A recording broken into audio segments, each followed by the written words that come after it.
Bem-vindo ao primeiro e único podcast de gineco para gineco. E hoje, conversas de caserna, a ginecologia na Polícia Militar.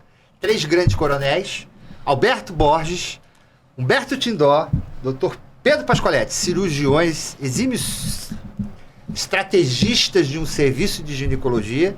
Vamos estar aqui, então, conversando com a nossa audiência, o jovem ginecologista, aquele que quer se inspirar, né? Aquele que quer aprender algo de diferente, talvez num hospital militar, hospital da Polícia Militar, ali no Estácio, um grande serviço de residência, onde esses 3 brilhantes ginecologistas já prepararam o futuro da ginecologia da Polícia Militar. Okay? Aperte o sininho, se inscreva no canal para consolidar a nossa audiência. Essa audiência é do ginecologista jovem, aquele que quer se inspirar em alguém, em alguma trajetória, ouvir alguma palavra de valor, né?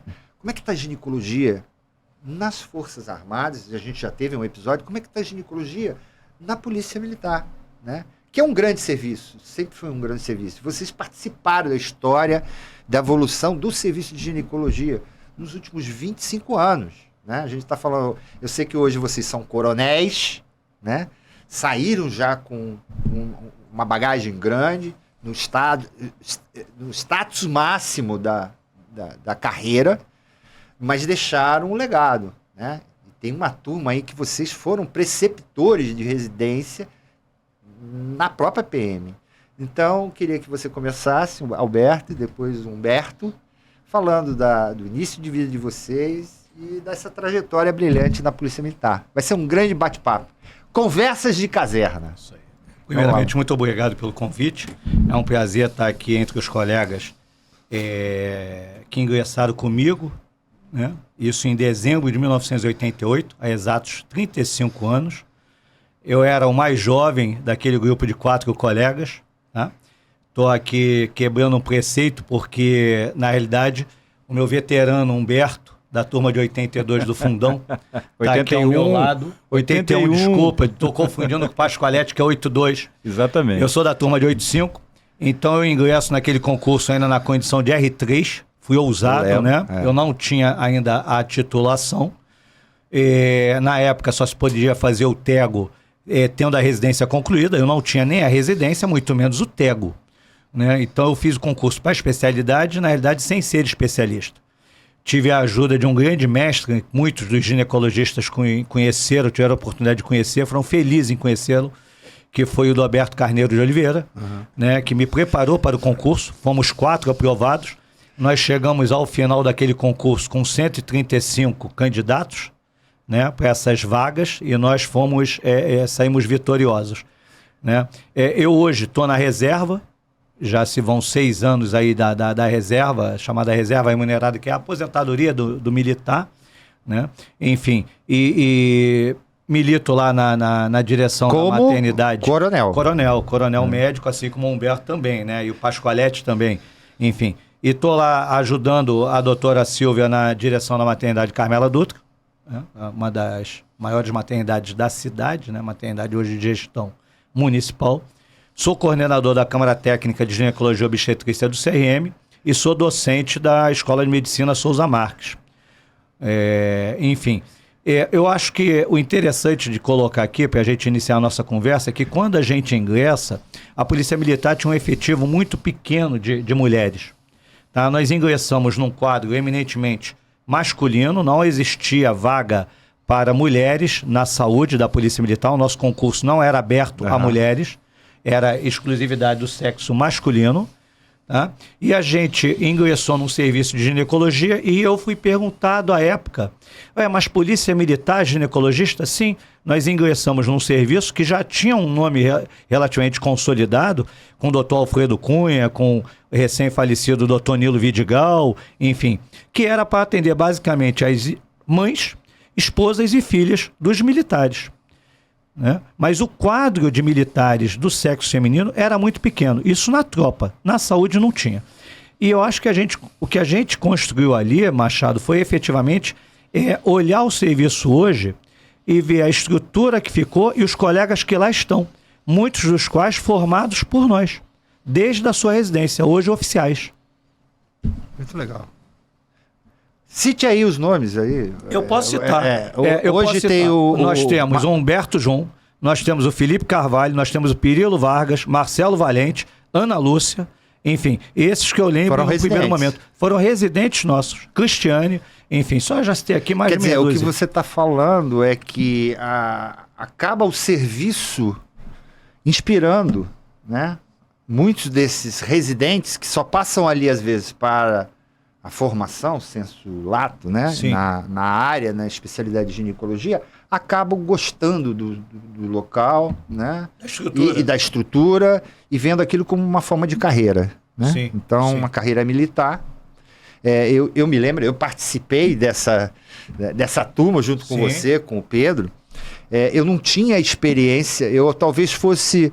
Tirando o Pedro, que eu acho que era mais antigo, mais idade, eu acho que eu venho depois de Pedro. Eu não tinha experiência militar. Eu tinha saído o excesso de contingente, eu não tinha feito. Né?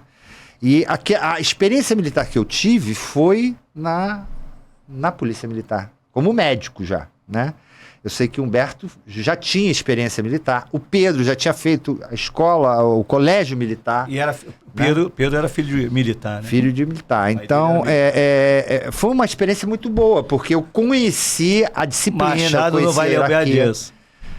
A gente recebeu uma folha no primeiro dia, eu levei para casa para decorar as graduações de soldado e os postos até coronel, porque eu não sabia. Eu chamava todo mundo de senhor, na dúvida, eu chamava todo mundo de senhor. A gente tenente estagiário, eu chamava quem aparecesse na minha frente, na dúvida eu vou chamar de senhor, porque eu sou educado, de família portuguesa, antes que eu cometa uma gafe aqui. Mas eu não sabia quem era mais, se era o cabo, o sargento, o tenente, o capitão. Eu fui para casa memorizar isso, porque eu estava com adiamento militar quando eu me inscrevi no concurso da Polícia Militar, né? Porque eu ingresso na UFRJ com 17 anos. No ano seguinte eu me alistei. E aí eu entrei no adiamento do serviço militar. Quando eu deveria me apresentar, eu emendo com a Polícia Militar. E depois a gente vai comentar aqui, eu vou passar a bola aqui para o Humberto, você talvez tenha sido o representante mais apaixonado, talvez, do grupo no sentido do administrativo. Você incorporou a Polícia Militar, né? Você chegou, talvez, eu vejo dessa forma, porque eu saí antes, né? Eu fui também para a reserva remunerada, mas eu saí como tenente. Você incorporou e você abraçou e chegou, talvez, no posto de médico, talvez no posto máximo, que foi Direção Geral de Saúde, né? Sim. Não desmerecendo absolutamente Pedro e Humberto, que são excelentes cirurgiões, trabalharam com residência, chefia de serviço. E também comandaram. Comandaram, mas assim, depois eu quero chegar lá porque tem história, tem pílula, tem coisas inspiradoras, para pessoas que gostam dessa coisa do administrativo, né? Muito do que você tem hoje, que você está doando para o serviço municipal, vem do quê? Da bagagem que você acumulou, né? Então, eu vou passar a bola agora para Humberto. Humberto, se apresente para nossos jovens. Eu preciso virar? Fica aqui, à vontade, aqui, olha para cá. Eu fiquei com vejam que não foquei pra... O Bruno da gente tem tudo. Então tá bom. Você vai ver que vai ficar ótimo. O Alberto, a gente chama ele de Borges, quando apresentou, disse que eu sou veterano dele. É verdade. Eu me formei em 1981, acho que eu sou o mais velho desse grupo em termos de idade e de tempo de formado. Ontem, inclusive, fiz 42 anos de formado pelo Fundão. Eu tô com 39. 5 de dezembro de 81. Tô com 38, a gente tem que se inspirar nele, que água que ele bebe. E aí, o que aconteceu? É que quando você entrou lá, você já tinha muita experiência militar. Não, acho que era da aeronáutica. Não, olha só. Eu vou contar essa história. Eu e Pedro fomos alunos do Colégio Militar. Tá? Do CM, né? Do Colégio Militar, ali na Rua São Francisco Xavier. Um ano à frente do Pedro e fizemos Fundão. Um ano à frente do Pedro. Eu me formei em 81, o Pedro formou em 82. E é muito gozado que tanto no Colégio Militar quanto na faculdade, eu não me lembrava do Pedro direito. Eu conhecia de vista. Por quê? Porque eu era o veterano, ele era o bicho. Que era como a gente se tratava. Quando eu chego na polícia... Eu chego lá, o Pedro já estava, porque eu sou do mesmo concurso de vocês, mas por causa dessa história do cara que faleceu, que falece numa corrida do teste físico, há um adiamento das chamadas, eu fiquei para a segunda leva. E aí eu vou entrar com um adendo que eu acho que é legal falar, que esse concurso, no seu edital, não previa a entrada de mulheres. Sim. No entanto, várias delas entraram com mandato de segurança. Uma delas, Isabel. Isabel. Duval, Chuves Duval, que hoje é professora da UF. Não é emérita, mas eu digo que ela é emérita. Ela é professora adjunta, número sei lá das quantas, da UF. E a Cecília Artal, que era a nossa que é essa referência hoje da reprodução. E aí tem essa história, que elas fizeram um concurso com o mandato. Sim, e, inclusive, passaram na minha frente. Exatamente por elas não terem ganho na justiça, é que eu sou chamado e entro. Senão eu não teria entrado. Retardou um pouco a sua chamada. Retardou a minha entrada. E eu, nesta época, eu fui aluno de colégio militar, como eu tinha dito. E lá no finalzinho do colégio militar, eu já tinha decidido que eu ia ser veterinário. Eu fui de cavalaria, eu fui da equipe de saltos do colégio militar. Competi, tenho troféu, aprendi a montar, saltar, etc. E meu avô tinha sido veterinário do Exército, meu pai tinha sido de cavalaria do colégio militar, eu tinha essa coisa. Eu falei, vou fazer veterinário. E resolvo não fazer o último ano no colégio militar, porque o Miguel Couto, cursinho de vestibular, vai ao colégio, aplica uma prova para oferecer bolsa e eu ganho uma bolsa integral para o Miguel Couto. E eu saio do colégio militar para fazer o último ano no colégio, no cursinho de vestibular Miguel Couto, e vou para lá. E num dos primeiros simulados do cursinho, eu vou muito bem na prova, os caras me chamaram e falaram, pô, você botou aqui veterinária. Não, você vai botar medicina. Porque você tá aqui por de bolsa, tu vai tem representar o cursinho. Depois você faz o que você quiser. Você sabe que essa história mexeu com a minha cabeça. Eu cheguei em casa conversando e tal. E aí tem uns detalhes que são interessantes da vida da gente, pregressa, né? Nessa época tinha um quadro, se eu não me engano, no Fantástico, que era o Eduardo Mascarenhas, um psicanalista. Foi o primeiro marido da Cristiane Torlone. Escreveu muito tempo no jornal O Dia. E ele tinha esse quadro, e eu achava aquele negócio, eu adorava aquela história.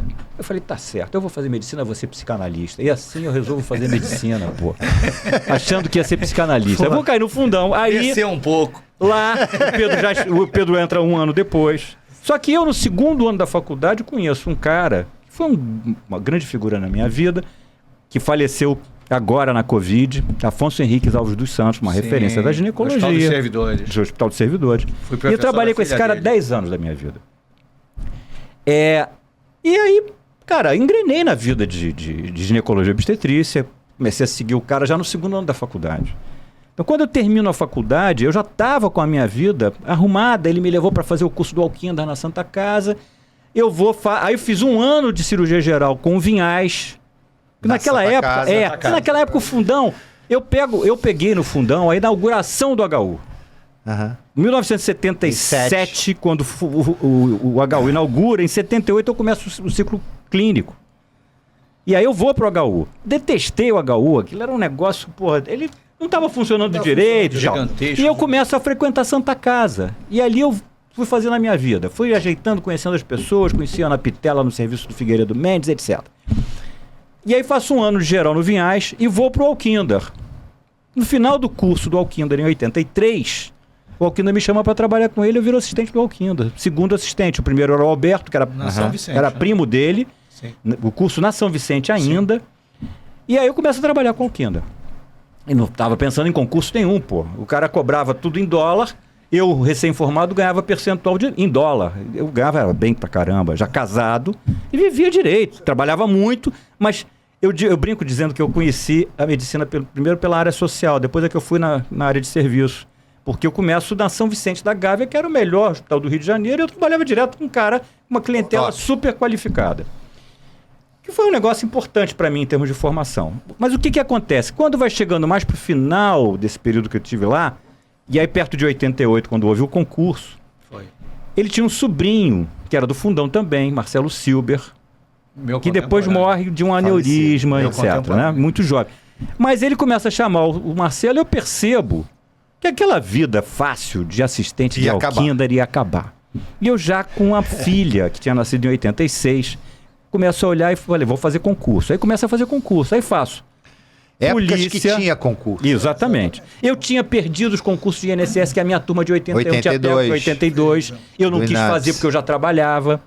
Aí eu olhei e falei, cara, eu perdi o INSS e os caras comprando apartamento, carro novo, e eu falei, que é isso? Silvio Piovenzano, essa galera toda. E aí eu começo a me preparar para os concursos. E faço Polícia 88, e Aeronáutica e Unirio em 89. O que acontece é que a Aeronáutica me chama primeiro. Ah, tá. Por isso é que você acha que eu tinha uma experiência militar. E não, a experiência militar você tinha. Do colégio militar. Não era da Aeronáutica. Era e do aí, colégio. no colégio militar, eu fui chefe de turma dos 6 anos que eu fiquei lá, eu fui chefe de turma 5 anos. Xerife. Então eu era o xerifão. E aí, era bem enquadrado. Muito enquadrado. Muito enquadrado. Eu era conhecido no colégio pelo meu uniforme. Foi veterano a vida toda. Foi, exatamente. Na polícia não, inverteu. Ele foi meu chefe. Quando eu chego na polícia, ele te tratou bem. Muito. Ele podia ter retalhado você. Ao contrário. Mas não tinha por que me retalhar, pô. E a gente no papelzinho ainda descobrindo. E eu embaixado decorando. Coronel, sargento, mas olha só que interessante como é que é essa trajetória, né? Aí eu faço quase 6 meses de estágio probatório da Aeronáutica, né? Que era ali do Campos Afonso, ao lado da antiga ESF. Escola de Formação de Oficiais. Existia ali o CIEAR, Centro de Instrução Especializada da Aeronáutica. Eu fiz o meu curso ali, faltavam 15 dias para a formatura, a polícia chama. Para você sair tenente da FAB. Faltavam 15 dias. Eu era o melhor colocado.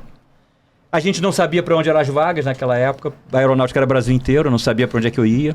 Foi e a polícia era Rio de Janeiro. Aí pensou, PM, Rio, exatamente. Aeronáutica... E eu fico numa grande dúvida, porque eu precisava fazer as provas de novo físicas, porque eu não tinha feito, vocês tinham feito, eu não tinha feito.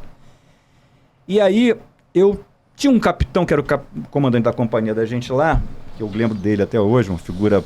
que esse cara, inclusive, depois casa com uma menina da nossa turma da Aeronáutica. Se chamava Capitão Alves, um cara da Infantaria da Aeronáutica. Gente muito boa. Eu me sentia à vontade para conversar com ele. E digo, pô, olha só, tá acontecendo isso, tô sendo chamado. Ele falou, ih, cara, meu Deus do céu, você vai me arrumar uma confusão, a baixa aqui é complicadíssima. Bom, vamos fazer o seguinte, eu tenho um grande amigo aqui na escola, na ESFO, e vai me apresentar o Storani. Paulo Roberto Storani. Que era um oficial, que era instrutor pai de colega da academia de polícia. E aí... E professor de educação física. E professor de educação física. Storani passou. Ele vinha me buscar dentro do CIEAR, com a viatura da polícia, e me levava, me apresentava ao Coronel Portela. Ele foi o cara que fez a minha investigação social. Isso. Foi lá no prédio para perguntar quem era eu, onde eu morava. Foi Storani. Foi. E aí eu faço tudo, passo... e toma a decisão de sair. Aí o Alves falou, ih, meu Deus, você tá frito. E é verdade, porque eu tive que conversar com 5 brigadeiros do Rio de Janeiro. Começou assim, falar com o comandante CIEAR, que era um coronel, que me mandou para o comandante daquilo que se chamava UNIFA, que era a Universidade da Força Aérea. Dali ele me mandou para o comandante do Campo dos Afonsos, que me mandou para o comandante do Comar 3, que me mandou para o comandante da Saúde. Diretoria de Saúde, DIRSA. DIRSA. E o assistente dele era o irmão do Zugliani, dentista. Sim. O Afonso Zugliani era da Aeronáutica, era um anestesista. Bom, enfim. O Zugliani é dentista nosso. E aí, eu saio da formatura da Aeronáutica, eu vou fardado de PM.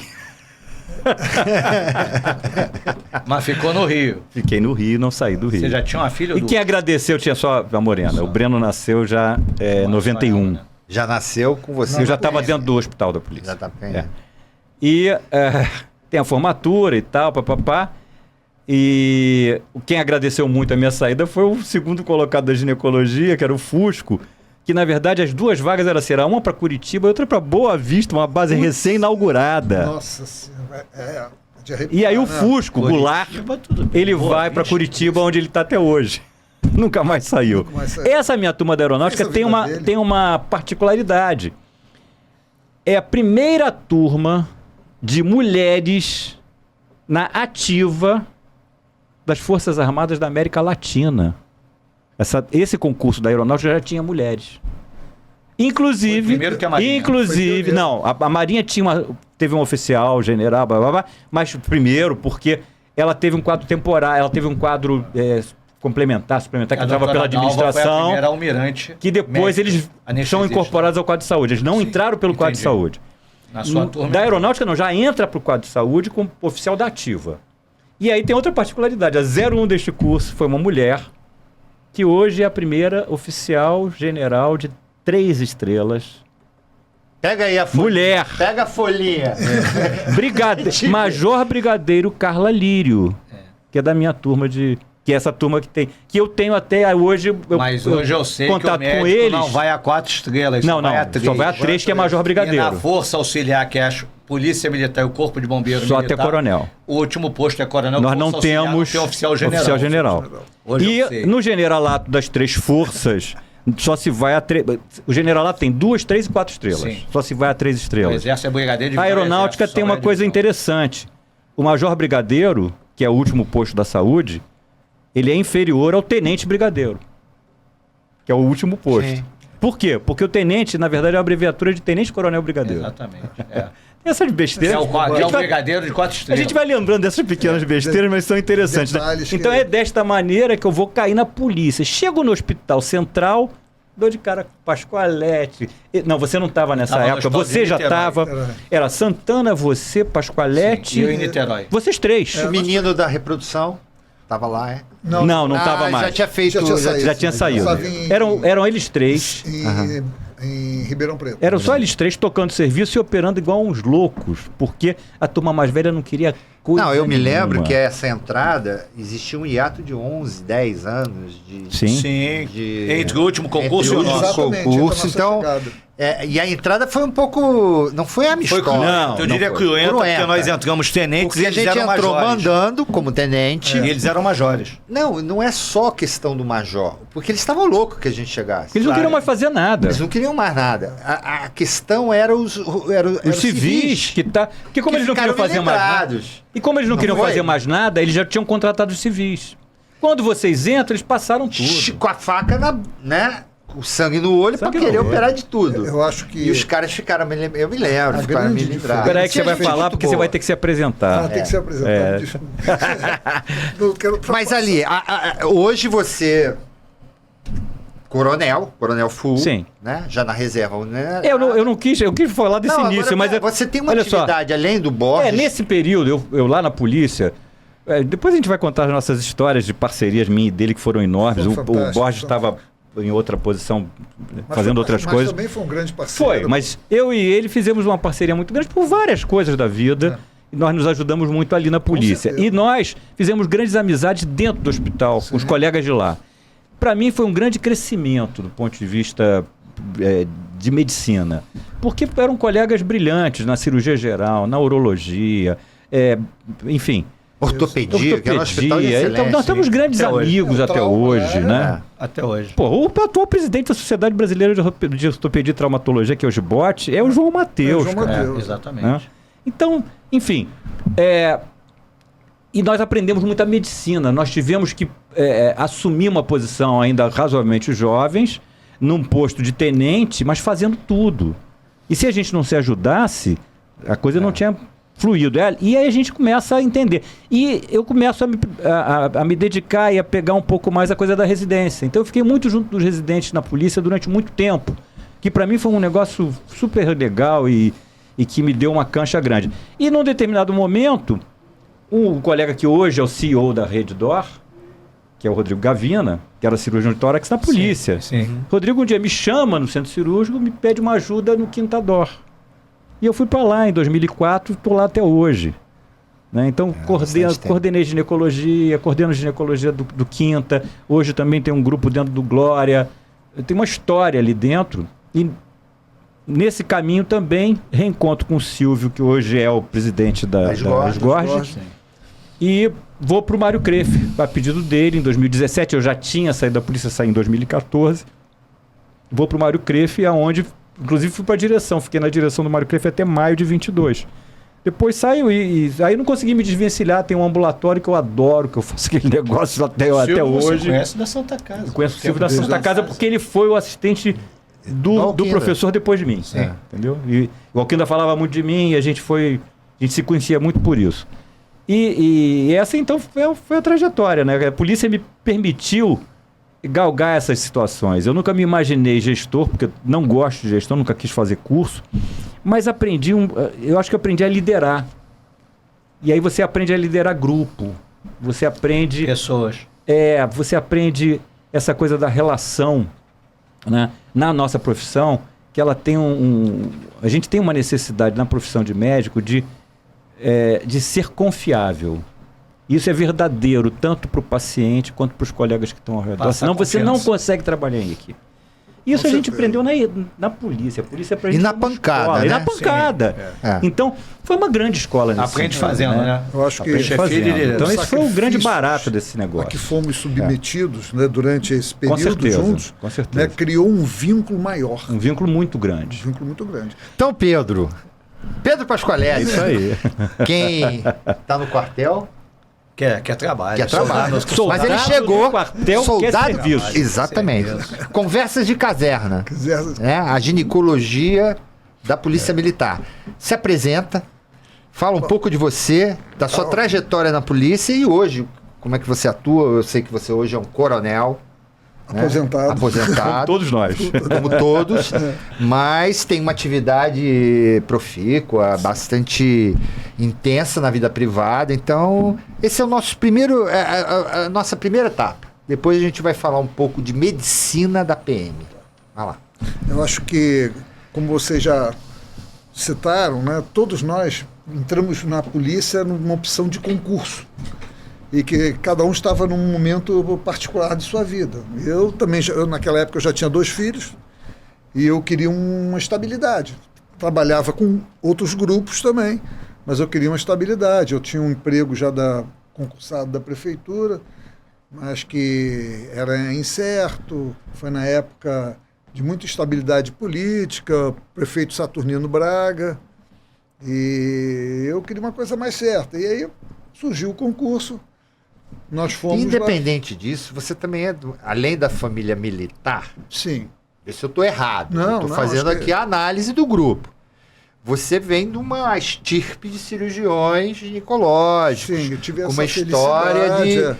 Né, eu me lembro que eu era jovem, tinha o serviço lá em Botafogo. Ele não vai falar isso, mas eu vou fazer um adendo aqui. Ele é o verdadeiro herdeiro do velho Henrique Pasqualetti. Isso eu também acho. Do ponto de vista de habilidade cirúrgica e de capacidade cirúrgica, ele foi quem herdou isso. Porque que era ninguém da família... Da Fundação Bela Lopes isso de Oliveira. aí. Essa fundação E o velho Henrique Pasqualetti Júnior, que morreu aos 93 anos de idade e trabalhou até quase 90 anos de idade. 90 anos ele estava Ele era uma figura espetacular, uma grande referência. O Pedro me levou para trabalhar na fundação uma época, por essa nossa amizade. E eu tô aqui dizendo que ele foi o grande herdeiro do velho, sem dúvida nenhuma. Ninguém teve essa capacidade, essa herança assim. Foi o Pedro quem carregou, que não era filho, que era sobrinho. E ela era, embora ela tivesse assim uma pegada acadêmica, ela não vinha da universidade, ela vinha do serviço, verdade. do trabalho, exatamente. Do atendimento. E era respeitada pela universidade. Todas as universidades, todos os serviços. Né? Você tinha um trabalho. Naquela época, foi um dos primeiros serviços de prevenção do câncer ginecológico. Era um negócio, os serviços eram muito Foi um dos primeiros serviços de prevenção do câncer ginecológico. Infelizmente, o Rio de Janeiro perdeu muito com o fechamento desses serviços. Né?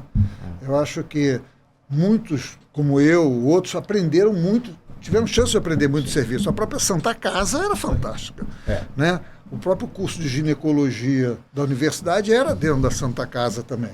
Né? Uma parte sim. Uma parte sim. E depois foi Depois vai para formação de profissionais. Exatamente. Cirurgiões e ginecólogos. Eu acho que todos nós aqui tivemos a grande felicidade de nos encontrarmos. Isso foi fantástico. Muito legal. Isso foi fantástico. Isso é uma pérola. Fala de novo, Pedro. Falando lá para a grande felicidade foi que nós conseguimos nos encontrar. E cada um de um núcleo diferente, mas assim, eu acho que com uma retidão de comportamento e com um conhecimento da profissão muito bom. Então, eu tive a felicidade, eu já conheci o Humberto antes, conheci o Alberto também desde antes, acadêmico. Desde acadêmico, né? Trabalhamos juntos muitas vezes, e vim conhecer o Machado. José Augusto Machado. Pode falar Machado, aqui é o Machado, Tindó. Não, mas eu era Humberto mesmo. Ah, é? O Tindó foi porque esse é um chiclete esse nome. Tindó era no colégio militar. Não, era Maxime. Foi, mas saiu, voltou. Mas fala o nome inteiro, porque o nome Meu nome é muito grande. Não, da Silva no final. Não. Tem parentesco. Maximiano. Humberto Tindó. Maximiano, não é o Miniano. Ah, o Miniano Maximiano. Maximiano da Silva. O cara vem desde Alexandre Grande. Não, o mais importante, inclusive, hoje é o da Silva, porque é igual do nosso presidente. Sim. Eu vou dar uma risada pra tela. Pô, desculpe, tá? Mas fala, Pedro. Mas, de fato, eu tive essa oportunidade, procurei agarrá-la e acho que fui muito bem sucedido e depois com o apoio de todos, né? Eu acho que vocês falaram aí, Humberto citou, foi meu chefe, porra. Eu não fui chefe de ninguém. Nós fomos todos coordenadores em conjunto. Eu acho que eu sempre procurei fazer uma administração que todos participassem, ouvindo a todos, né? Você foi o primeiro chefe nosso, do nosso grupo? Do nosso grupo foi. Dos antigos majores foram saindo, né? E era um tratamento diferente, porque como você falou, nós chegamos com a faca na boca. Olha só, o Pedro tem essa humildade toda. Ele foi o primeiro cara que disse pra mim assim, cara, peraí, calma, baixa aí. Pô, a gente tem que aproveitar o que cada um tem de melhor. Porque eu tava brigando com o Mário Broquinho. Era um cara fantástico também. Que tinha 1000 qualidades. E que eu fui aprender isso com o Pedro. O Pedro dizia pra mim, calma, cara, o cara tem qualidade. Vamos deixar ele fazendo o que ele sabe fazer. O problema era na assistência. Então a gente tira ele da assistência e bota ele na preceptoria, por exemplo. Então o Pedro tem essa humildade. Mas ele sabia dizer isso pra gente. Não, e quando o Zé Augusto quis fazer o caminho da universidade, né, a gente procurou dar todo o apoio. Nessa época nós éramos tenentes ainda. A gente, um cobria o outro, trabalhava com o outro, a gente se ajudava. 30 e poucos anos de idade, né? Era fantástico, fantástico. E eu com o Humberto ficamos mais tempo, então isso aqui é uma irmandade. Entendeu? Vocês... Nós nos tornamos irmãos lá. E como a gente estava falando pensava aqui, como o outro, era muito fantástico. O que eu vou adjetivar, né? Você sempre foi o cara da amálgama, né? De cristalizar o grupo. Sim. Esse aqui foi o sensato, o cara que sempre botou. E esse daqui, o administrador. O cara que conhecia tudo. Ele chegou na PM, uma folhinha que ele não sabia o que era. Quem mandava mais? Quem mandava mais? Eu acho. Ele depois no final ninguém sabia mais do militarismo do que ele, né? Exatamente. Então, assim, mais enquadrado era um grupo muito interessante porque vocês dois lá na chefia, na ginecologia, tinha um cara forte no palácio. Sim, verdade. Que dava guarida. Pô, o que eu posso quebrar aí pra vocês? No bom sentido, com né? certeza. Quando você falou, a retidão do grupo era muito grande. Lógico, sempre teve... E a união, né? E a união, e até hoje, né? A gente se encontra... Sempre. Hoje essa é uma coisa difícil da gente encontrar. Infelizmente. Não é que não exista, mas as pessoas não se conectam Machado, tanto. Você vai lembrar disso porque você participou um período razoável ainda, né? A gente era de uma especialidade, naquela época todo mundo fazia GIO. Sim. Todo mundo era obstetra. Não era como hoje. Porra, se nós não nos ajudássemos, como é que o cara podia cobrir um plantão e sair para fazer um parto? Cara, isso era uma loucura. Verdade. Então, em cima disso, essa amizade foi muito importante para o crescimento todo. Senão o cara ia espirrar, o cara não ia ficar lá dentro. E nós, Humberto, nós pegamos uma fase, um hiato, né? Porque eles vão sendo promovidos a tenente-coronéis, eles vão saindo. E aí eu venho do Hospital da Polícia Militar de Niterói, onde eu fiz uma extensão da minha formação. Eu chego com 10 esterectomias, porque nós fomos numa época que tinha prova cirúrgica para ingressar. E nós fizemos concurso com... eu me lembro, o nosso colega Santana, a gente ia prova oral, eu e você, Santana, o exame clínico do paciente, prova cirúrgica. Exato, nós fizemos isso. A minha prova cirúrgica, eu fui auxiliado pelo Augusto César da Mama, lá no Fundão, mas eu fui treinado por Hildoberto. Tá? E eu chego com 10 cirurgias no HPM Niterói. Você tinha que complementar algum serviço. Aonde lá, em 6 anos que lá eu servi, eu operei 200 pacientes. E aí eu volto, transferido para o Central, para sair capitão, e eu, Pedro, e a gente começa a assumir, o Pedro a ginecologia, que ele já tinha assumido, e eu a maternidade, como capitão, que era cargo de major. A gente ia em reunião de chefia de serviço, éramos os únicos capitães. Os outros demais chefes de serviço eram major. E a gente tinha que brigar por sala no centro cirúrgico, só que respeitando aquela estrela dourada que a gente não tinha. E aí sobrava muitas vezes assim, aquele horário que ninguém queria, sexta tarde. E a gente pegava, porque era o horário que a gente tinha para operar no serviço. Porque a gente era nós éramos os últimos a escolher, né? E depois disso, a gente começa a participar da formação dos colegas que lá estão, da seleção.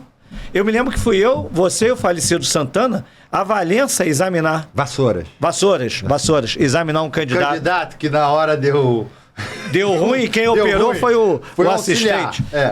Que seria o auxiliar. Mas também com o Santana reclamando, né? Perguntando tudo. Examinando. O cara foi ficando nervoso, né? O sujeito começa a operar, o Santana tá com a prancheta do lado, igual o exame do Detran, de carteira nacional de habilitação, marcando só... Você não botou a seta. Não deu certo. Pode voltar, pode sair. Não, ele era enjoado, né? Vamos fazer um ele tinha aquela coisa rigorosa, né? Ele quer fazer um adendo pro acho Santana. que a gente tem que marcar a presença do Santana conosco também, que foi fantástica. Era uma pessoa maravilhosa. Muito legal, você vê. É o cara que cristaliza, né? Ele chama, né? Luiz Augusto Ferreira Santana. E você foi um cara que sempre apoiou muito. Sim, eu acho que quem estava ali debaixo, vamos dizer assim, da minha asa, perto do meu braço, claro que eu estava tentando ajudar todo mundo. E a gente apanhava, né? Porque a gente era moderno. Olha só, para quem era muito moderno. Para quem está escutando isso aqui entender, não só essa referência ao Santana, mas, por exemplo, Mário Brocchini, que também falecido, um colega brilhante, inclusive no Medicurso. Foi homenageadíssimo. Muito. Os caras homenagearam a ele. Tinha o seu valor. Com certeza. Homenagearam a ele com aquela música do Almestre com Carinho, com um vídeo lindíssimo no Medicurso. Não sei se você viu isso. Sim. Eu acompanhei na época. O que eu vou dizer aqui é o seguinte: este sujeito que está aqui na minha frente acobertou esse cara fazendo curso de ultrassom no King's College, com a equipe de Nicolaides, por 4 meses, e o diretor do hospital atrás de mim, atrás do Pedro, e o Pedro enrolando ele. Aí me procuravam, porque nessa época o Pedro operava segunda e fazia plantão domingo. Quem segurava durante a semana era eu no lugar dele. E eu fugia do diretor, e assim a gente enrolou 4 meses. E eu, Pedro, ligando pro Brocchini, volta, desgraçado, porque o combinado não eram 4 meses, era um mês, né? Mas olha, isso aqui é uma verdade. A especialidade ajudou. Muito. Sem dúvida. Porque vocês trataram das mulheres. Sem dúvida. Sim, com certeza. Dos comandante-geral. De tropa. E eu cheguei a tratar de esposa de comandante-geral. Eu e Alberto cooperamos o Palácio Guanabara inteiro. Sim. Só do comandante Ubiratã operamos umas 3 esposas. E pedidos, né? Agora tem uma passagem, não sei se eu posso contar aqui. Fique à vontade. A casa é nossa. Eu chego para fazer ambulatório. Conversas de caserna. O militar, né? O homem de bota parece atrair um pouco mais as mulheres. A farda, né? Parece ter ainda um certo efeito sobre essa coisa da atração feminina, de forma que eu chego para fazer um ambulatório. Vou fazer um adendo de 2023. As mulheres de farda também são muito interessantes. Muito lindas, muito bom, ficam muito bonitas, muito bonitas. E tivemos, inclusive, agora na posse da nova diretoria do CRM, 2 colegas nossas, coronéis médicas, né, fardadas, e que foi assim, chamou bastante a atenção. O cerimonial fez questão de anunciá-las, né? Representando lá hoje, porque é importante falar isso antes que eu esqueça. A saúde hoje da Polícia Militar é comandada por mulheres. É a Coronel Lenise, na Diretoria Geral de Saúde, cargo que eu ocupei, e a Coronel Thaísa no Hospital Central da Polícia Militar. 2 mulheres comandando a principal unidade. A Thaísa, cirurgião geral, e a Thaísa pediatra. A Thaísa comandando o maior hospital da corporação, que nós temos o Hospital de Niterói, que é um hospital de backup, né? E a diretora-geral de saúde comanda toda a saúde da Polícia Militar. Não, coronel. Coronel Full, né? Último posto. Último posto. Enfim, né? Então, esse episódio que eu vou contar, eu chego no ambulatório, para fazer ambulatório à tarde, e tem a esposa de um coronel, na época já mandava muito, esse coronel, enfim, que me procurou para colher a sua colpistologia de rotina. A enfermeira chega, quando eu dou o RG dessa senhora, o RG é o número do militar, a enfermeira chega, a Rose, tem o preventivo dela aqui mês passado. ela vira para mim e fala assim, Borges, esse ano é a primeira vez que eu venho aqui. Acontece que eu havia colhido um preventivo naquele RG a pedido do detentor do RG, de uma prima, por assim dizer, dele, né? Entendeu? E o resultado estava lá. E a Rose, olha, ela já tem um preventivo recente, vai colher outro por quê? Isso aí foi um equívoco do laboratório. Na hora eu... Você chutou essa. Não é dela esse exame. Vamos escolher o seu exame. E esse companheiro, né, esse militar, ficou muito agradecido a mim, né? Encontra-se casado até hoje, inclusive. Né? Talvez não fosse essa perspicácia ali no momento, tivesse dado muito ruim. Sim. Né? Porque eram 2 preventivos com o mesmo RG. Ele quis fazer um favor à prima, eu colhi o exame da prima. Né? Prima é uma nomenclatura muito utilizada. É muito utilizada. Não, isso porque você tem que obedecer ordens. E assim, na polícia era uma coisa muito comum isso. Sim, era. Mas a gente se beneficiava disso. Sim, a gente era muito bem tratado. A gente tinha um tratamento diferenciado. Atendi, operei o câncer de mama do Coronel X. Pô, o cara vai ficar agradecido, vai resolver algum problema. Todos nós aqui temos militares hoje na tropa que nasceram com a gente. Sim, com certeza. Poxa, eu fui parado, eu não bebo. Mas eu devo ter cara de pinguço. Porque eu já fui parado algumas vezes na lei seca. Uma delas saindo da Casa de Saúde de São José. Tio Borges! Com o crachá da São José pendurado, que tinha que passar na cancela para sair do estacionamento. Dobrei na rua Humaitá, sentido para minha casa, ali é ponto de lei seca. Encostei. Chegou o cidadão do lado. Quando olhou, o senhor aqui? É eu. Eu nasci com o senhor, meu pai fala sempre isso. Pô, e você tá me parando às 2 da manhã, cansado, querendo ir pra casa. Pô, e agora? Mas agora eu já parei o senhor, Tenente Carlu. Chegou o senhor, Tenente Carlu, operação licença. Aí ele engasgou quando ele me viu. Doutor Borges, eu nasci com o senhor, sobrinho do Coronel Carlu. Meu filho, e agora? Agora eu tô parado, vamos lá, tem que ir lá, tem que soprar. Não tem que me liberar depois de ter me selecionado, né? Aí fui lá, soprei, enfim. E isso é muito interessante, né? Isso mostra que você faz uma carreira, né? Você desenvolve um negócio, você vê o quanto você atinge, né? Porque você não se preocupa com isso. Você fez um parto... A gente não dimensiona, Machado. 30 anos depois, 20 anos depois, o cara te para, é um cara que... É um militar, um policial militar, nasceu com a gente.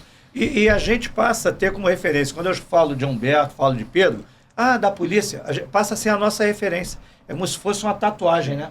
É o nosso incorporado ao DNA. Então vamos pegar esse gancho para uma segunda etapa, antes da gente ir para a terceira e última, que é essa coisa da medicina. Você tocou num ponto importante, que é a questão do network, relacionamento, né? Eu vivi uma medicina muito diferente. Eu entrei para um hospital muito especializado, que não era um hospital geral. O Instituto de Ginecologia não era o HU. Então, quando eu entrei na PM, eu vivi uma outra realidade. Eu tinha um vascular, eu tinha um clínico para fazer uma avaliação, eu tinha o hematologista, eu tinha o cardiologista, diferente do hospital que eu estava. Isso era uma coisa muito interessante e hoje vocês se cercam muito disso. Sim, hoje vocês têm amigos de outras especialidades que vocês se utilizam. A gente até referencia paciente até hoje. E fizemos cursos juntos de várias coisas na carreira. Então, como é que eu queria que vocês colocassem hoje o serviço de ginecologia, eu sei que vocês estão fora, mas nunca estão totalmente fora, porque exatamente quem vocês criaram estão lá no momento. Como é que está a ginecologia lá? Como é que essa ginecologia para o novo graduando que está querendo se especializar em ginecologia, que vai fazer a prova, como é que essa prova é feita pelo ENARI? Não está no ENARI? Vocês estão sabendo como é que é isso? Se é uma prova específica da PM? A prova é específica da PM, né, atualmente. Agora, eu acho que... Feita pelo Centro de Estudos do Hospital. O hospital, por ser da Polícia Militar, sofre uma influência política muito grande. E isso é uma coisa difícil, vamos dizer assim, para você administrar a nível de programação, projeção de medicina. Então, eu vejo assim, a medicina, a saúde pública, como uma coisa que não poderia ser alterada. Não poderia ser sazonal, não poderia ter não pode ser alterada, variação. tem que ter um projeto diretor. Esse projeto planejamento estratégico e coisas políticas não poderiam influenciar nisso. Porque existem cabeças maiores pensando no bem-estar. Eu particularmente vejo muito assim. Mas a gente não pode esquecer que a polícia, o sistema de saúde da polícia as pessoas não sabem, mas ela é, na verdade, gerida por um fundo próprio. Sim. É quase um hospital privado. Sim. Para o policial militar. Ele tem um seus dependentes. Olha só, ele tem um modelo que ele se assemelha muito a um PPP. Parceria público-privada. Porque é o seguinte, ele tem um fundo de saúde em que você retira do soldo de todos os militares 10% e de 1% dos seus dependentes. Por dependente. E monta um fundo de saúde da polícia que banca as coisas. No entanto, a estrutura física, que é prédio, pessoal... É Estado. É Estado. Então é um PPP. Isso não é uma coisa fácil. Dependência política, como o Pedro E falou. olha, existe um olho enorme nesse dinheiro, é até porque, por várias coisas que aconteceram nos últimos anos, o Fundo de Saúde da Polícia tem sobra de dinheiro, que é um negócio que ninguém entende isso. Na Constituição do Fundo de Saúde, eu falei desse 10% com 1%, e o Estado tem a obrigação de uma contrapartida de igual valor.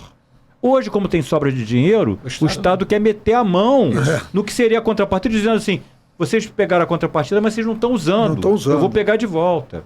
Isso aí. Então, tem questões políticas importantes nisso, porque mexe com dinheiro. São 2 hospitais e 5 policlínicas. E a gente não consegue dar conta porque alguns problemas aconteceram, e teve inquérito, teve etc. Aí o dinheiro ficou parado. E aí a gente não consegue resolver. O hospital podia estar numa situação muito melhor. Mas você estava perguntando das pessoas, por exemplo, sábado passado agora, eu fui operar com um colega, que é o atual chefe de serviço da ginecologia da polícia, que é o Felipe. Felipe foi meu residente. Foi nosso residente. Não, ele foi do meu dia. Ah, sim. Na segunda-feira, durante muitos anos eu fui plantonista de segunda dia. E o Felipe era o meu residente. É um dos que eu citei aqui no início da nossa conversa. Ensinava Felipe a passar fósforo. Ficava conversando isso. Hoje ele é o chefe da Gineco. Ele é o chefe da Gineco. Como major. Do olho claro, Felipe. Jolinho claro. Como major. Como major. Felipe Carvalho. É isso. Brandão de Carvalho. É um dos citados aqui, né, que eu falei, Felipe, Ana Lúcia, Jun, enfim, Marcelo Valente, Pirilo Vargas, enfim, Marcos, Cristiano, essa galera toda foram formados pelo hospital e entraram depois como oficiais. Manuel Alexandre hoje já é... Coronel. Comandante da Policlínica de Olaria. Não, já está com diretor. Agora desculpa, assumiu o Hospital da Polícia Militar em Niterói. Ele foi o diretor do Hospital Central. Foi meu aluno em Valença. Em Valença, exatamente. Ele foi o diretor do Hospital Central. Manuel Alexandre Magalhães. Ele dirigiu na pandemia. Infelizmente, o tempo passa. O Alexandre dirigiu o hospital durante o momento mais crítico da história da saúde da Polícia Militar. E acho que a pior pandemia que a humanidade já enfrentou. Barrou a gripe espanhola. Ele segurou o Hospital Central. Tá? Pra você ter uma ideia, porque a gente tem 2 hospitais e 5 policlínicas. A saúde da Polícia Militar hoje, o efetivo, somado o efetivo e os dependentes, ultrapassam mais de 200 mil vidas. Para você ter uma ideia, a gente, em termos comparativos, por exemplo, com uma cooperativa... Sim. Né? Plano de saúde. Aqui, podemos citar a Unimed? Sim. A gente só perderia para a Unimed Rio. Acho que a gente empata ou venceria a Unimed Leste Fluminense, que inclui Niterói e São Gonçalo. Em termos de vidas. A carteira do FUNSPOM, que é o Fundo de Saúde da Polícia Militar, é uma carteira muito encorpada. Né? Onde a gente atende de tudo e procura dar uma atenção integral. Entendeu? Integral. E muitas vezes, isso tem que ser dito, a estrutura de saúde da Polícia Militar acaba trocando serviço com a instituição, com a corporação co-irmã, que é o Corpo de Bombeiros Militar, do Estado do Rio de Janeiro. Nós implementamos isso. A gente trocava serviço com o HCAP, que é o Hospital Central Aristarco Pessoa, do Bombeiro, tá? E ainda prestávamos muitas vezes serviço à Polícia Civil, a pedido do governo do Estado. Operamos alguns dependentes e continua de policiais privado conveniado. Né? Sim, continua. Serviço de ressonância. Não, a gente, durante a nossa gestão, a gente teve a felicidade de implantar uma hemodinâmica no Hospital Central da Polícia Militar e uma ressonância. Uma tomografia nova de 64 canais e uma ressonância. Então a gente prestava assistência também a policial civil e a bombeiro militar. Entende? Então, a gente fez ali uma coesão, né? E uma prestação de serviço muito importante. Então, para o jovem ginecologista, não falamos de uma coisa importante. Hoje... Tá bom o hospital para ele ir, para ele aprender. Hoje tem um modelo de médico militar que é o modelo do temporário. Sim. Como nas que não existia na nossa época. Não tinha na nossa época. Então agora o sujeito tem a opção de fazer um concurso em que ele vai ter um tempo fixo para ficar. O nosso não é de 8 não, é menor. Eu não sei de cabeça, não vou te afirmar. Mas ele não é de 8. 6 podendo chegar a 8, salvo algum engano. Sexta-feira que vem, dessa a uma semana, dia 15, é a formatura. Mas o fato é esse, que os caras estão sendo incorporados como provisórios. Não são da ativa, eles são de uma reserva remunerada temporária. Não são do chamado quadro permanente como nós. Exatamente. Né? Entendeu? Então tem uma nova modalidade. O que acontece hoje? A questão do concurso, a lei de responsabilidade fiscal, ela veio para amarrar essa questão e o gestor ficou a tal ponto que se ele abre o concurso hoje, se ele extrapola aquele gasto, é no CPF dele. Então ninguém quer. Ninguém vai fazer concurso. Então a gente terceiriza a mão de obra. Isso acontece na rede municipal, na rede estadual e a Polícia Militar, em frente ao déficit de pessoal na saúde, particular na área médica, o que ela fez? Ela adotou um projeto que já vinha desde a nossa época na gestão, que estava engavetado. A Coronel Lenise conseguiu colocar isso para frente, o apoio do comandante Luiz Henrique, enfim, comandante-geral. E dia 15 agora se forma mais uma turma de temporários. É o que a gente tem para suprir as nossas necessidades hoje. Então eu vejo hoje o hospital com essa questão de RH, é uma questão que tem que ser resolvida mais a médio e longo prazo. Entende? Não pode ficar sem ter a seleção. Não tem como, porque a demanda aumenta, o efetivo aumenta, a demanda por saúde aumenta. Também, né? Sim. A seleção, como ela foi feita no nosso grupo, muito rigorosa. Deu essa qualidade que a gente tinha. Era um concurso... O grupo que entrou, né, conosco, de todas as especialidades, era fantástico. Esse modelo de concurso era quase de uma livre-docência no passado. Era um modelo que você... Tinha prova de cirurgia, pô. Né? Nós fizemos prática, exame clínico do paciente. Nós fizemos duas provas de avaliação intelectual, uma múltipla escolha e uma escrita. Nós fizemos uma prova oral e nós fizemos uma prova cirúrgica.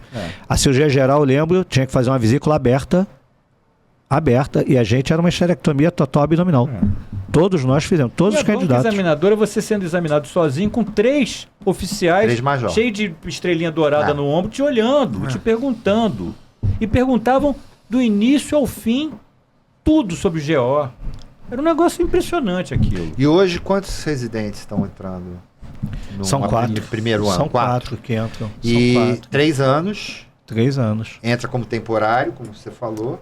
Residente é residente. Não, residente é residente. Ele vai cumprir o Programa Nacional de Residência Médica durante 36 meses.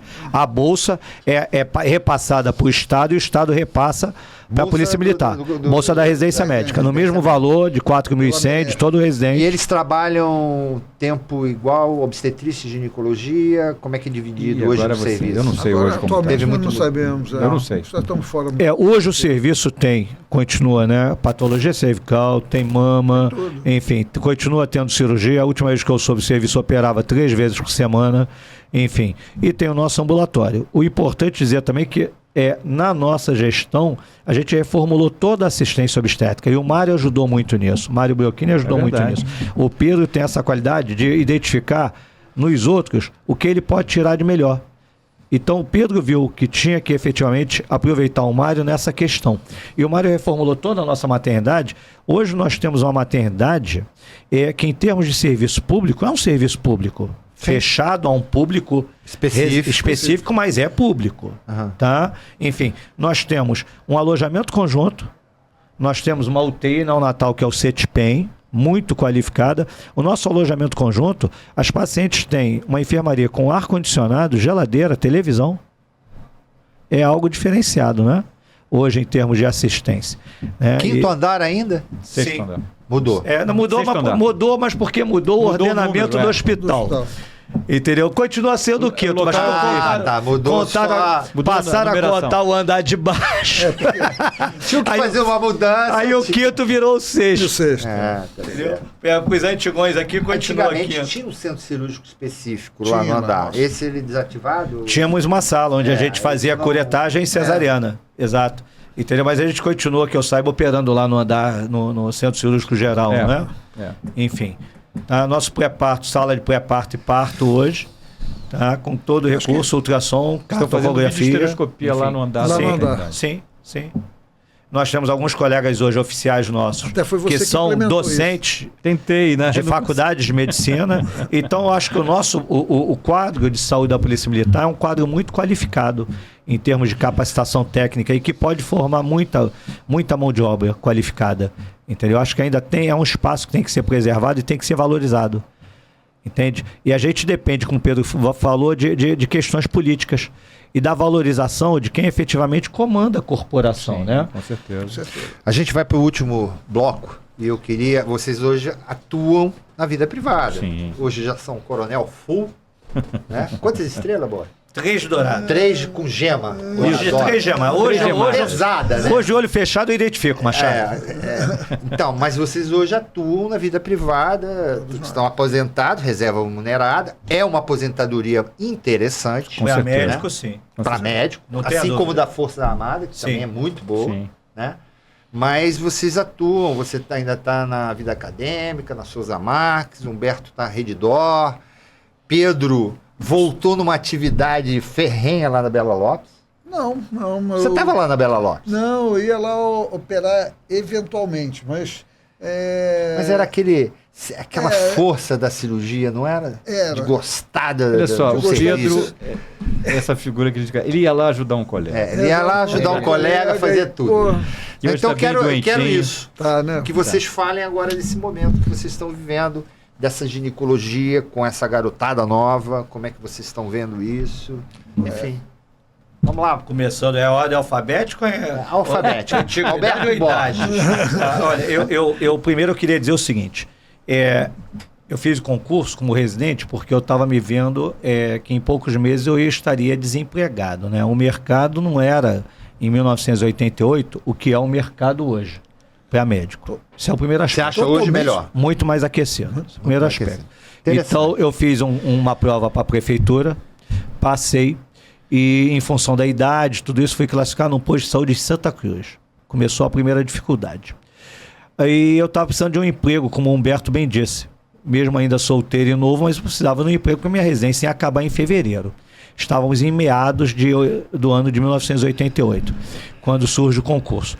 Eu faria tudo de novo que eu fiz, entendeu? Eu fui muito feliz na Polícia Militar, só tenho a agradecer os anos que eu ali passei. As pessoas que eu ali conheci são as pessoas com as quais eu lido até hoje, entende? Tive a felicidade de chegar ao último posto e ao último cargo que eu poderia ocupar. Né? O último posto é o de coronel e o último cargo é diretor-geral de saúde da Polícia Militar, tendo comandado a saúde da Polícia Militar em todo o estado do Rio de Janeiro.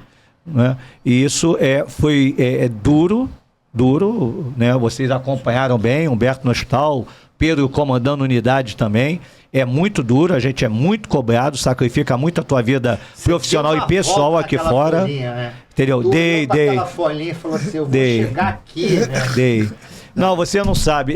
Eu entrei na ESFO, um adendo, e eu fui recebido por um militar que tinha 3 divisas em cima e 2 embaixo. Ou seja, um primeiro sargento. Quando eu vi aquele monte de divisas, eu achei que ele devia ser muita coisa. É muita coisa. É um sargento, a ligação da tropa com o comando. Sim. Mas era um sargento e ele me chamando de senhor porque eu era um tenente estagiário. Tinha acabado de passar no concurso. Quando a primeira vez aparece o falecido comandante Coronel Portela naquela varanda que você bem conheceu, com aquelas estrelas douradas brilhando ao sol, eu falei, pô, esse aí é o quê? Eu cheguei também a usar aquela platina e as tenho guardadas até hoje. Espero que quando eu aqui não mais estiver, fique de lembrança para alguém. Então eu faria tudo de novo. Eu sou muito agradecido ao bom Deus pelas pessoas que ali eu conheci e por ter ajudado a formar algumas pessoas que hoje estão lá. E fico feliz quando há pouco tempo tive que ir lá ingressar para ver um amigo e fui muito bem recebido. Eu acho que isso é o maior recado que pode ser passado, de que você fez a tua parte. A gente costuma dizer no militarismo, combater o bom combate, né?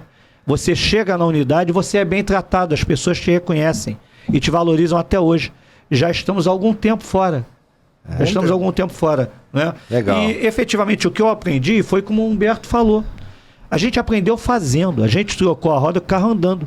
Então, se hoje eu estou ajudando na gestão, na maternidade Carmela Dutra, já com todo o tempo para ir embora a hora que eu quiser, idade e tempo de serviço, entendeu? É porque eu gosto dessa coisa de ajudar, entendeu? Até me emociono, eu gosto de tentar fazer melhorar, tentar fazer melhor, entende? Porque a gente pode fazer melhor, mesmo com toda a dificuldade que a gente tem. Basta querer. Basta querer. Eu acho que é isso que o novo, o mais novo, sem querer ser anacrônico ou antiquado, tem que imaginar, entendeu? Não tem que ter essa ideia imediatista. Todos nós aqui um dia pensamos em sair da Polícia Militar. Hoje estamos aqui felizes por ter continuado. Não é verdade? Não é fácil. Eu acho que a vida militar, o egresso da Faculdade de Medicina, que pensar em ingressar na vida militar, ele tem que ter um mínimo de aptidão. Não tenha dúvida. Porque é totalmente diferente a gestão e a vida na caserna da gestão aqui fora, que eu estou vivenciando já há algum tempo. Hoje. Totalmente diferente. Tá? Mas você aprende a gerir pessoas. Você aprende a administrar a situação de uma forma diferenciada. E você leva isso para a tua vida aqui fora. E sem que você perceba muitas vezes, ainda tem esse valor. As pessoas sabendo quem você é, sabendo o que você fez, elas ainda valorizam, ainda te olham de uma forma diferenciada. Te dá uma certa confiabilidade. Porque passa a confiança que o Pedro citou. Com certeza. Humberto, manda sua mensagem. Hoje, a sua atividade atual, Rede Dó, galera nova, novos ginecologistas. Anos atrás, eu optei por parar a obstetrícia. Vocês dois ainda fazem, né? Sim. Eu parei a obstetrícia e muito por influência da minha mulher, que um dia eu saí de casa, ela falou assim, você está saindo de casa chateado. Eu nunca te vi assim. Naquele dia eu tomei a decisão que eu não ia mais fazer. Eu ia parar porque uma das coisas que eu fiz na minha vida foi sempre trabalhar com aquilo que eu gosto de fazer. Um prazer. Então eu parei a obstetrícia em função disso. Isso tem 9 anos, mais ou menos. E como eu fiz muita coisa, enquanto eu estava na polícia, também fiz na vida privada, eu só dei continuidade a essas coisas. A grande novidade foi ter ido para o Mário Crefe, com o pedido do Silvio, e que foi uma experiência que me renovou muito. Porque ali eu vi a possibilidade novamente de ajudar pessoas que precisavam, como eu fiz muito na polícia.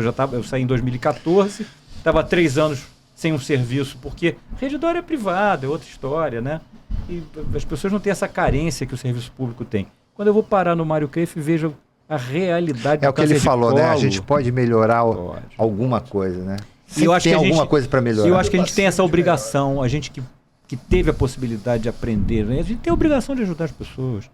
Né? E quando eu cheguei no Mário Crefe e vi a situação que aquilo estava muito ruim. Eu e o Silvio ajudamos muito, o Silvio continua ajudando muito, o hospital deu uma mudada completamente do que ele era. Chegamos lá, uma patologia jogada num negócio insalubre, enfim, um hospital central de esterilização horrorosa, enfim, tudo funcionava mal. Hoje o hospital funciona. Até adquirimos radioterapia nova, braquiterapia, enfim, o hospital deu uma mudada. Eu saí da direção porque na direção você tem muita coisa carregada no seu CPF. E aí foi a delegacia, foi o juiz, chega uma hora que eu falei, eu não quero mais isso, eu tenho 65 anos hoje, eu não quero mais isso. Não consegui largar o ambulatório. Você sabe por que eu não consegui largar o ambulatório do Mário Crefe? Porque um dia eu chego para trabalhar e fui aplaudido na hora que eu estava entrando. Uma paciente falou lá qualquer coisa, começou a aplaudir. Todo mundo aplaudiu. Eu fui sendo aplaudido. Cara, aquele dia eu sentei na cadeira. Desculpe, mas eu me emociono até hoje. Com certeza. É de chorar. Eu tive que sentar no ambulatório e ficar chorando. Muitas vezes eu chorei indo para casa, vendo os casos do... Pô, eu fui trabalhar no Mário Crefe, velho, de triste, guerra, né? Mas coisas que eu vi ali que eu não tinha visto na minha vida ainda. Quantas vezes voltei para casa na Vida Brasil chorando. Nesse dia eu sentei e chorei porque eu não conseguia atender de emoção. Eu tive que ficar sentado esperando. Algo parece elementar para a gente, que para poder respirar, pessoas, para poder chamar as pessoas. Foi um negócio, talvez, das coisas mais emocionantes da minha vida profissional. Não é dinheiro, cara. E é incrível isso, né? Se sentir isso aos 60 e muitos anos de idade, com 40 anos de profissão. Exatamente. Aí eu falei, não posso largar isso aqui, Mas boa cara. parte da expertise Tô lá que você até leva hoje. com o Mário Cliff, Foi você na aprendeu polícia, com certeza. na polícia militar. Com certeza. Aprendi com todo mundo com quem eu trabalhei, com os amigos sim. que eu fiz. Mas essa história da polícia, ela é muito forte. Porque nós fizemos muitos contatos e muitos amigos e aprendemos a fazer muito fazendo. Né? E a gente aprendeu a ajudar os outros. Que é, na verdade, o que a gente como médico tem que fazer. Né? Que é aquilo que nós obstetras no Rio de Janeiro, no Brasil, mas no Rio em especial, jogamos fora, porque nós fizemos com que a população feminina do Rio de Janeiro deixasse de confiar no obstetra. E essa culpa é nossa. Porque nós mentimos para as mulheres, dizendo que a gente ia fazer o partinho dela do jeito que ela quisesse e a gente marcava a cesariana e fazia. Isso foi... Nós erramos. E a gente não conseguiu readquirir essa confiança. A conta chegou, né? A conta chegou. E hoje você tem uma obstetrícia que é complicadíssima. As pessoas estão sofrendo para fazer obstetrícia.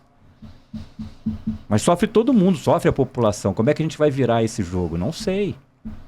Mas tem que botar um pouco de emoção nisso para que a gente possa resgatar. Sem emoção você não vai resgatar isso, porque medicina é isto. As pessoas estão com medo de inteligência artificial, mas eu acho que a grande oportunidade que o médico vai ter de voltar a ser aquilo que ele era. Ele vai ter que ter cultura geral, ele vai ter que ter empatia, porque a inteligência artificial não vai dar notícia.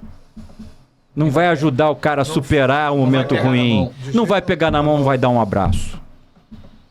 Esse papel é nosso. Não substitui o Isto só é possível se você é confiável, se você tem empatia, se você gosta do que você faz.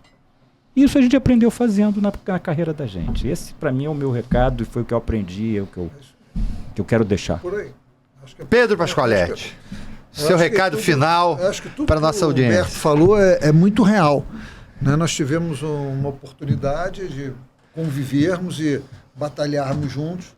Conseguimos ajudar a muitas pessoas, não só na parte de assistência, mas também ajudamos muito na formação de muitos colegas. Né? Eu acho que os colegas que passaram por nós, muitos foram aproveitados por nós. Tem grandes nomes da ginecologia hoje que foram nossos residentes. Passaram nós falamos só dos que são militares, tem vários outros que não são. Tem muitos outros fora. Né? Então isso aí é fantástico. Aí você falou, você voltou para a fundação. Voltei para a fundação pelo motivo que o Humberto falou. Que eu saí da polícia, já estava fora da prefeitura, estava no consultório. Você se isola um pouquinho no consultório. Né? E um outro colega me chamou, você não quer voltar? Porra, volto. E aí é ajudar as pessoas. Claro que eu acho que nós cirurgiões temos que estar com a mão treinada. Porque quando você tira férias, fica 30 dias sem operar, a primeira cirurgia que você faz, você já tem dificuldade. Todos nós passamos por isso, sem com certeza. Dúvida. O dedo fica duro. Então, acho que cirurgião tem que estar na sala de cirurgia operando. Não? Então, foi um motivo também para me manter atualizado. E foi um prazer danado, porque eu fui trabalhar com pessoas que me ajudaram na minha formação. Então, era um carinho muito grande, uma troca muito grande, entendeu? Então, acho que é isso aí. O Humberto teve a oportunidade de tocar também na obstetrícia. Obstetrícia é um problema sério no Rio de Janeiro. Muito sério. Não só falta de leito. Não, olha só, nós temos um grande problema na nossa especialidade. A Sociedade de Ginecologia e Obstetrícia do Rio de Janeiro tem muito poucos associados. Você tem perto de 5 mil médicos fazendo ginecologia e obstetrícia e uns 1.500 estão na sociedade. 1.200. E você sabe que esses 1.500 são antigos. São os mesmos. São os mesmos. Sim. Os novos não entram, não participam. E eles não querem. Né? Porra, o que está acontecendo? Estão começando a não querer fazer residência. Não sei se Eles não querem, eles não estão veem percebendo isso. nada atraente. Né? Ninguém quer converso com esses novos residentes. Você Ninguém quer fazer aprende residência medicina mais. na residência. Exatamente. É na medicina que você aprende. O presidente, o Silvio Fernandes, né, a atual gestão, até abriu mão da mensalidade, Sim. da anuidade, anuidade. do residente, tá? E eu votei a favor disso. Então, o residente, enquanto residente inscrito na sociedade, na esgorja, ele não paga a anuidade, só vai pagar ao final da residência. E o Silvio conseguiu atingir a marca de mais de 1.200 associados, o que nos leva à segunda federada da FEBRASGO hoje, só perdendo para a Sogesp. Ultrapassamos a Sogimig. Mas ainda é muito pouco perto do universo de GO do Estado. Mas então é porque não se inscreve. É só para você entender, né?